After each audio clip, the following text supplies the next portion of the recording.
بسم اللہ الرحمن الرحیم۔ السلام علیکم viewers, welcome to my YouTube channel. آپ کو سب کو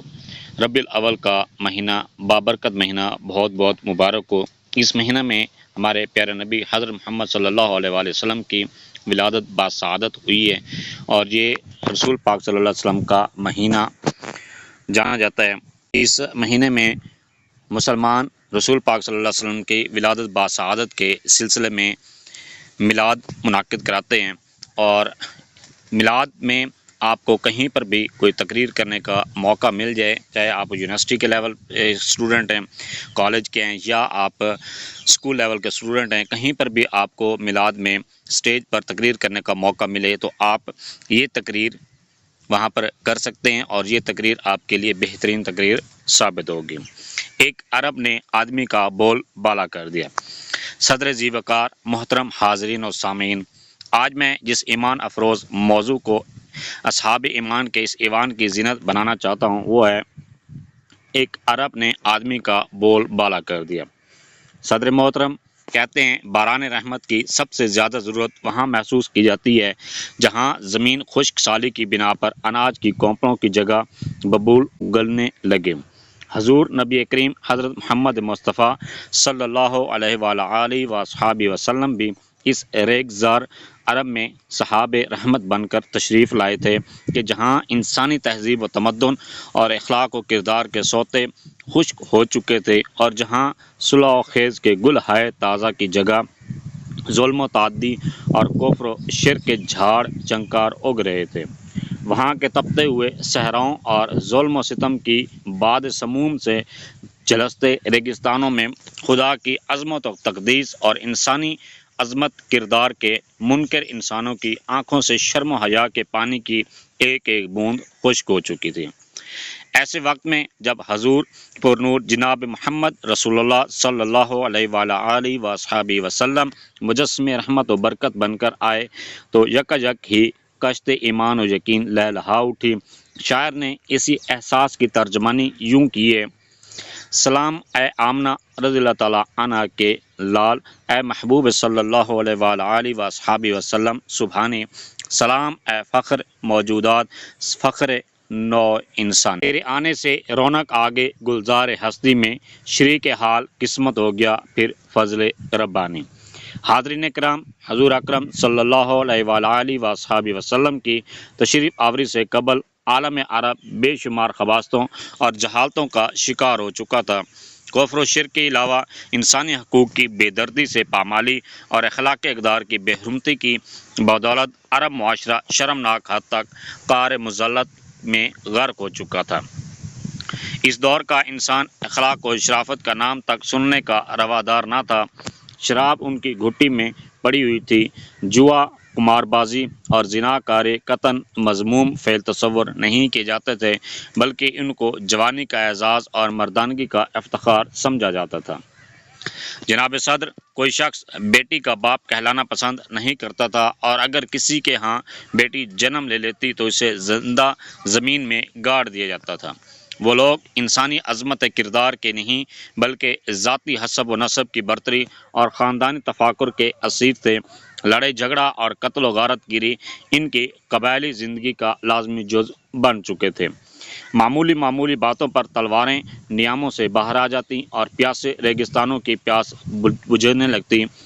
عکاظ کا میلہ قبائلی تعصبات اور فخر و مباحت کے نعروں سے شروع ہو کر برسوں تک جاری رہنے والی لڑائیوں کے لیے موزوں ترین مقام قرار پا چکا تھا۔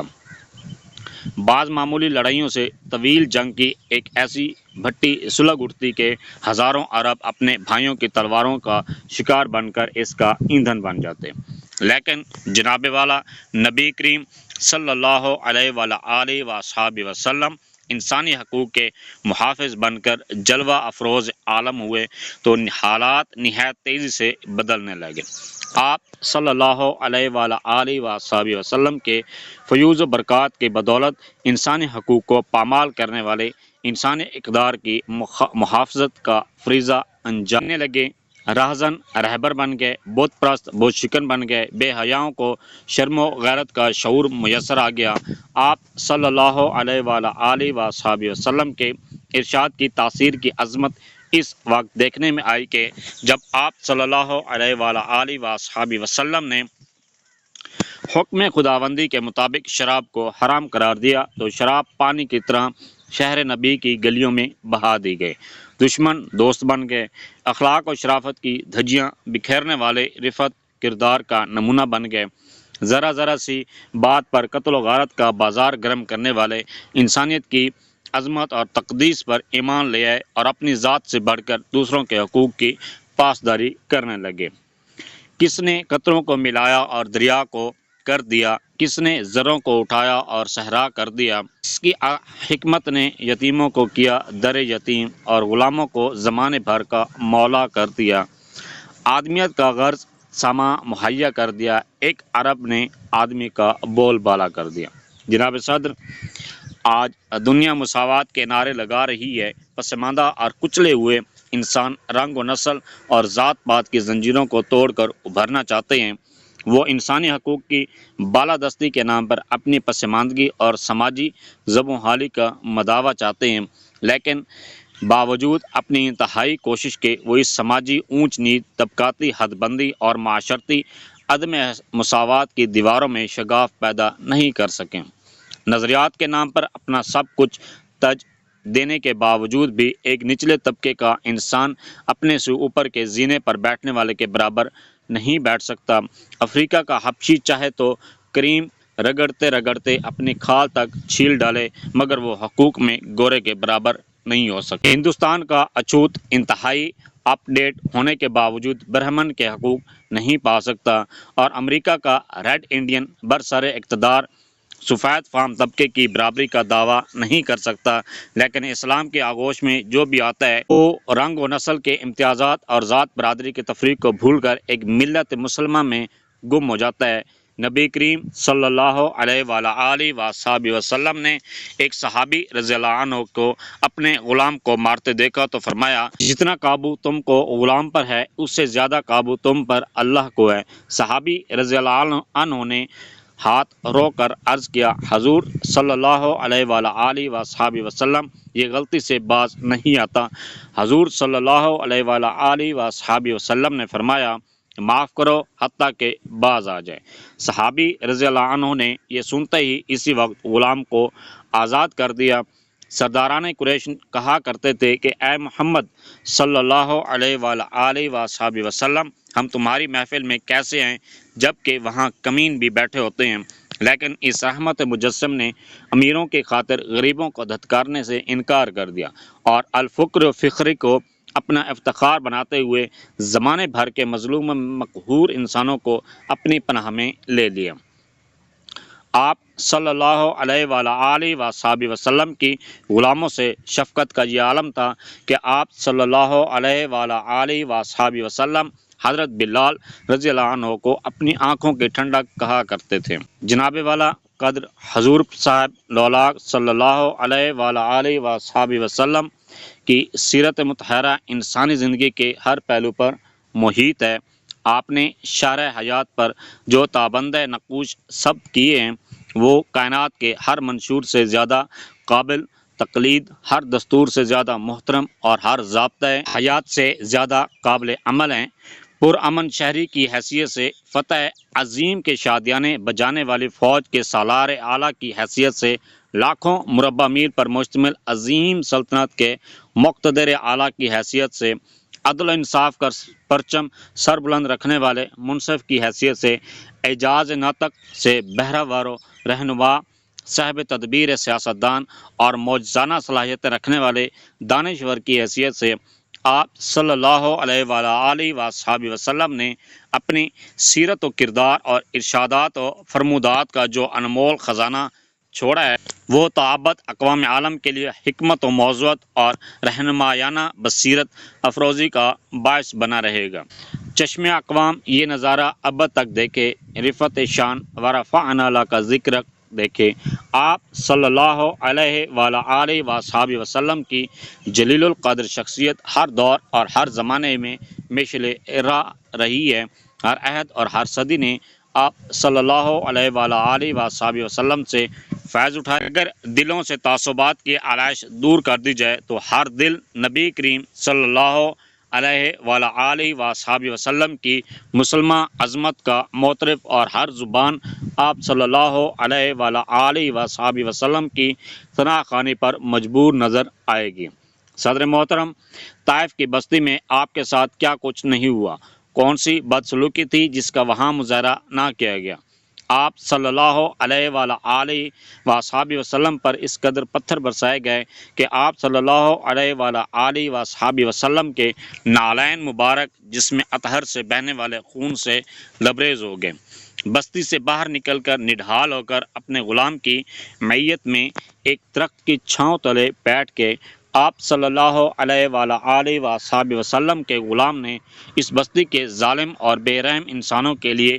بد دعا کی درخواست کی تو آپ صلی اللہ علیہ وآلہ وصحبہ وسلم نے فرمایا، میں اس بستی کی بربادی کے لیے بد دعا کیوں مانگوں؟ مجھے یقین ہے کہ اس بستی سے میرے دین کے حامی اور پاسبان اٹھیں گے۔ دعا فرمائی تو فقط یہی کہ الہی فضل کر کوہسار طائف کے مکینوں پر، خدایا پھول برسا پتھروں والی زمینوں پر۔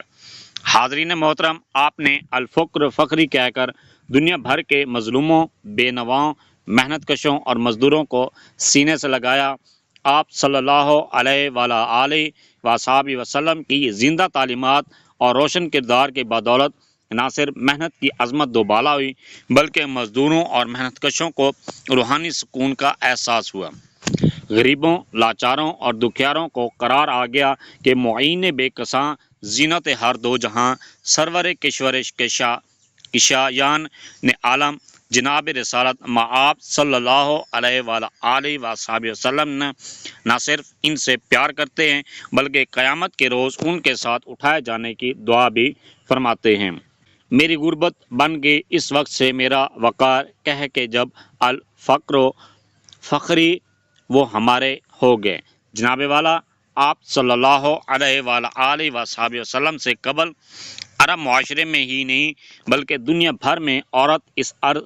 کرۂ ارض کی سب سے مظلوم ہستی تھی۔ عورت کو پاؤں کی جوتی سے بھی حقیر سمجھا جاتا تھا، جن سے بازار کی طرح اس کے دام لگائے جاتے تھے۔ روما و یونان میں وہ اپنے ادوار کے عظیم تہذیبی مراکز تھے۔ عورت کو صرف جن سے بازار تصور کیا جاتا تھا۔ ہندوستان میں خاوند کے مرنے پر اس کی بیوی کو زبردستی آگ میں جلا کر ستی کی رسم کو مذہبی ضابطہ بنا لیا گیا تھا۔ عرب معاشرہ میں بعض جگہ باپ کے مرنے پر اس کا ورثہ تقسیم کرتے ہوئے بیٹے اس کی بیویوں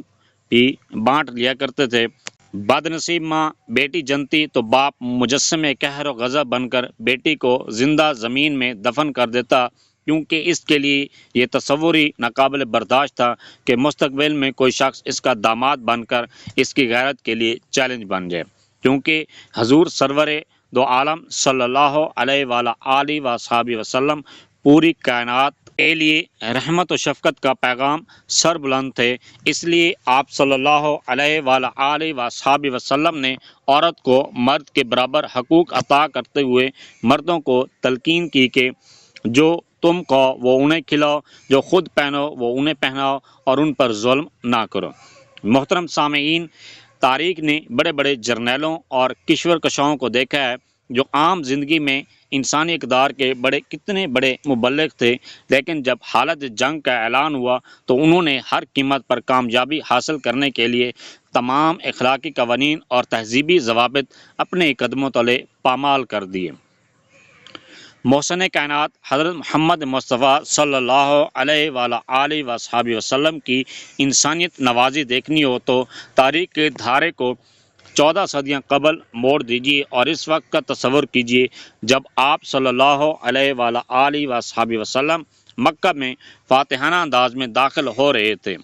اس وقت آپ صلی اللہ علیہ وآلہ وصحبہ وسلم کے دشمنوں کی ہر تحریک مزاحمت دم توڑ چکی تھی۔ آپ صلی اللہ علیہ وآلہ وصحبہ وسلم اپنے خدائے جلیل کی عظمت و برتری کے مظہر بن کر تاریخ کے عظیم ترین فاتح کی حیثیت سے اپنے آبائی شہر مکہ میں قدم رنجہ فرما رہے تھے۔ آپ صلی اللہ علیہ وآلہ وصحبہ وسلم کے حکم سے بیت اللہ کے 100 اصنام توحید کی ہیبت سے زمین پر گر کر ٹکڑوں کی صورت بکھر چکے تھے۔ یہ وہی شہر تھا جہاں سے آپ صلی اللہ علیہ وآلہ وسلم کو ہجرت کرنے پر مجبور کیا گیا تھا۔ بزم ہستی دم بخود تھی، وقت کی رفتار تھم چکی تھی۔ آپ صلی اللہ علیہ وآلہ وسلم کے تمام اعضاء آپ صلی اللہ علیہ وسلم کے خون کے پیاسے، آپ صلی اللہ علیہ وآلہ وسلم کے جسم اطہر پر غلاظت پھینکنے والے، آپ صلی اللہ علیہ وآلہ وسلم کو پتھر مارنے والے، آپ صلی اللہ علیہ وآلہ وسلم کی راہوں میں کانٹے بچھانے والے، جنت کے گلزاروں کی بشارت دینے والے، پر عرصہ حیات تنگ کرنے والے، پیکر انوار خداوندی کو اپنی ناپاک سازشوں سے نقصان پہنچانے کے عزائم باندھنے والے، جس کے قدموں پر محراب کعبہ جھکے اس پر بہتان ترازی کرنے والے، ظلم و تعدی کے خوگر انسانی لہو کی بھینٹ لینے والے، تہذیب و تمدن سے ناآشنا، اقدار انسانی سے بے بہرہ، جذبات محبت و شفقت سے محروم، وحشت و بربریت کے رسیا، یہ سب کے سب جناب رحمت للعالمین صلی اللہ علیہ وآلہ وسلم کے حضور لرزہ براندام کھڑے تھے اور اپنے بدترین ماضی کی خواستوں کو یاد کر کے اپنے آپ کو سخت سے سخت سزا کے مستحق بنا چکے تھے۔ ان سب کے دل آنے والے لمحوں کی ہولناکی سے لرزاں تھے۔ ان کی نگاہیں شرم و ندامت کے مارے زمین میں گڑھی جا رہی تھیں، لیکن اپنے تمام لرزیدہ احساسات کے ساتھ ساتھ وہ اپنے دلوں میں آپ صلی اللہ علیہ وآلہ وسلم کی رحمت للعالمین سے خوشگوار توقعات بھی وابستہ کیے ہوئے تھے۔ اچانک آپ صلی اللہ علیہ وآلہ وسلم کے لب ہے جاں نواز سے زندگی بخش صدائے عام ابھرتی ہے، لا تثریب علیکم اليوم، جاؤ آج تم سے کوئی باز پرس نہیں۔ جناب والا آپ صلی اللہ علیہ وآلہ وسلم کے مقدس لبوں سے زندگی کی نوید کیا ملی، عالم عرب میں گلشن انسانیت یکا یک ہی رنگ لے آیا۔ کائنات نے یہ منظر پہلے کب دیکھا ہوگا؟ آپ صلی اللہ علیہ وآلہ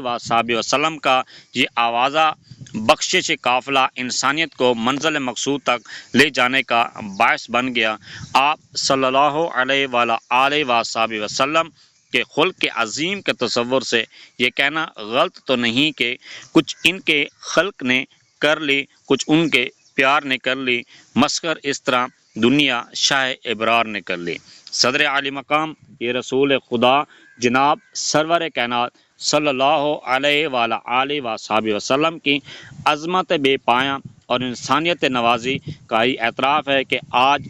دشت و جبل میں، بحر و بر میں، زمین و آسمانوں میں، عرب کے ریگی زاروں میں، ایشیا کی عبادت گاہوں میں، یورپ کے علمی تہذیبی سرمائے میں، افریقہ کے کالے انسانوں کے چمکتے دلوں میں، محسوسات کے مہکبار گلستانوں میں، عشق و عقیدت کے پر انوار دیوانوں میں، فکر و تدبر کی روشن وادیوں میں، شعراء کی مدحت ترازیوں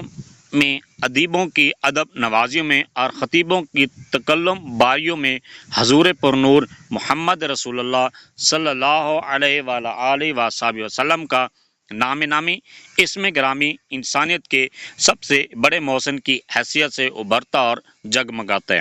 روح فطرت کا یہ جانواز پیغام اقبال کے لفظوں میں یوں محبت رسول صلی اللہ علیہ وآلہ وسلم کا احساس بخش رہا ہے۔ قوت عشق سے ہر سمت کو بالا کر دے، دہر میں اسم محمد سے اجالا کر دے، ظلمت و کفر و جہالت پہ زوال آتا ہے، نور قرآن لیے بدر کمال آتا ہے۔ زندگی مجھ پہ لٹاتی ہے مسرت کے گلاب، جب بھی سرکار کی رحمت کا خیال آتا ہے۔ سیدی کہہ کے بلاتے ہیں صحابہ اس کو، زیر دامان محمد صلی اللہ علیہ وآلہ وسلم، جو بلال رضی اللہ تعالی عنہ